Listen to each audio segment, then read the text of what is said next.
He is a lucky boy. Yes, Mother. 77ஆம் ஆண்டு ஜனவரி மாதம் 26ஆம் தேதி காலையில இங்க ஒரு பெண் குழந்தை வந்து சேர்ந்திருக்கா. அவ இன்னும் இங்கதான் இருக்கா? இல்ல வளர்க்கறதுக்கு யாராவது வாங்கிட்டு போயிட்டாங்க? சொல்லுங்க மதர் ப்ளீஸ். அவளை பத்தி தெரிஞ்சுக்க நீயே இப்படி பதட்டப்படுற? காரணம் இருக்கு. முதல்ல சொல்லுங்க மதர். அவ வேற யாரும் இல்ல, உன் பொறுப்புல இருக்கிற ரோசி தான். ரோசி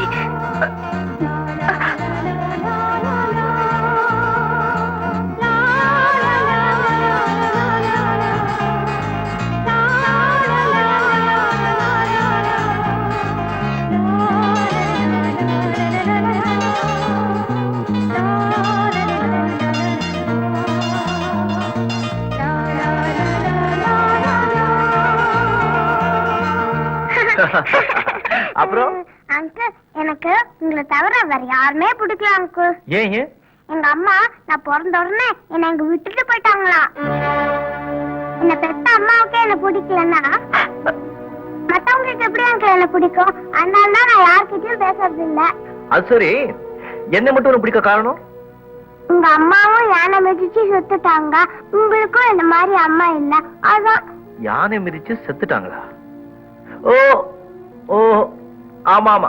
அப்புறம் அந்த குட்டியான கிட்ட கூட ரொம்ப பிரியமா இருந்தீங்க, இல்லனா அது பண்ண தொண்டு எல்லாத்தையும் பொறுத்துக்கிட்டு அது அம்மா கிட்ட சேர்த்திருப்பீங்களா?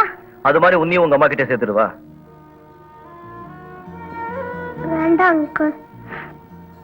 ஏமா? அந்த அம்மா என்ன பெத்ததுமே குட்டியான விட்டுட்டு ஓடல, ஆனா எங்க அம்மா என்ன பெத்ததுமே அனாதையா விட்டுட்டு ஓடிட்டாங்க. என்ன வேண்டாம்னு தூக்கி எறிஞ்சிட்ட, நான் மறுபடியும் போக மாட்டேன். ஐ ஹேட் மை மதர், நான் போக மாட்டேன். சரி, அழுக்கூட அழுக்கூட அழுக்கூட அழுக்கூட சொல்ல போகல. சரி, அம்மா கிட்ட போக மாட்டியா? வேண்டாம் விடுமா, வேண்டாம் வேண்டாம் போவாது.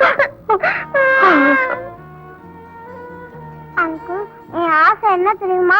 எப்பவுமே உங்களை பாத்துக்கிட்டு இருக்கணும். இன்னொன்னு, எங்க அம்மாவை நான் பார்க்கவே கூடாது.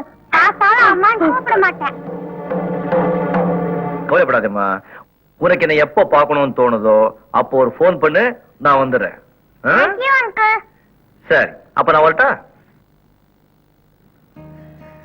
இது அன்னைக்கு நான் கொடுத்த புக்கு தானே? ஆமா அங்கிள். இதுதான் காஞ்சி போய் கிடக்க. இதை தூக்கி எரிஞ்சு விடுறேன், நாளைக்கு புதுசா கொண்டு வந்து கொடுக்குறேன். வேண்டாம் அங்கிள், என்கிட்ட இருக்கட்டும். சரி சரி, எடுத்துக்கோங்க. வேண்டாம். எடுத்துக்கோங்க. வேண்டாம். Bye uncle. பாய்.